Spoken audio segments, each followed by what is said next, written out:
Et on commence le feuilleton politique avec la réaction à la crise des amis de Jean-Luc Mélenchon. Ils ont investi les bureaux parisiens de l'agence de notation Moody's ce matin. Écoutez leur slogan.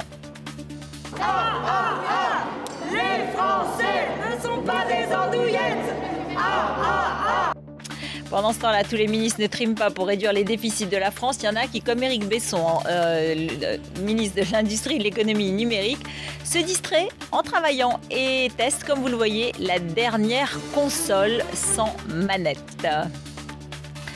Et puis il y en a d'autres qui dînent avec la pop star du moment et qui ne se privent pas de le raconter devant des étudiants de l'université de Paris-Dauphine, précisément Dominique de Villepin qui a rencontré la chanteuse Lady Gaga, la chanteuse déjantée, et Dominique de Villepin qui se lâche un peu. Écoutez. C'est une charmante jeune fille, il se trouve que j'ai dîné avec elle hier soir. Son costume n'était pas tout à fait de viande, mais non, je ne dirais pas que je l'aurais léché partout, mais non.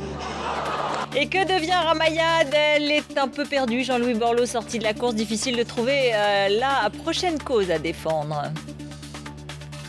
Où serais-je? Eh bien écoutez, pour l'instant, aucun candidat ne nous convient. Mais en même temps, on ne les connaît pas tous, on ne connaît pas leurs projets.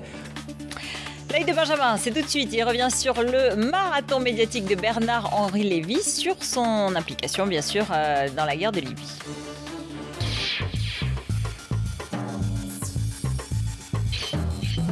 Les intellectuels, on en a besoin. Oui, et hier, la preuve a été faite qu'en France, la guerre est une affaire de philosophes. Car s'agissant des circonstances de la mort de Kadhafi, il valait mieux se tourner vers Bernard-Henri Lévy qu'en direction du ministre de la Défense. Je n'en sais pas plus à cet instant. Oui, j'ai une information, je crois. Oui, le philosophe le plus célèbre de Saint-Germain-des-Prés a endossé le treillis de général des armées françaises. La guerre est finie. À tel point qu'il s'est même permis de corriger Gérard Longuet. Qui est arrêté par des avions de l'OTAN. D'abord, je crois qu'il a été capturé et tué par des révolutionnaires libyens et pas par les forces de l'OTAN. Qui est arrêté par des avions de l'OTAN. Contrairement à ce qui a été dit hier, je crois de manière un peu hasardeuse et légère. BHL, ministre de la Défense bis. Les intellectuels, on en a besoin. Rien de très surprenant pour celui qui a théorisé sur son blog que la philosophie ne vaut que si elle est un art de la guerre. Rien de très surprenant à ceci près qu'il y a encore quelques années,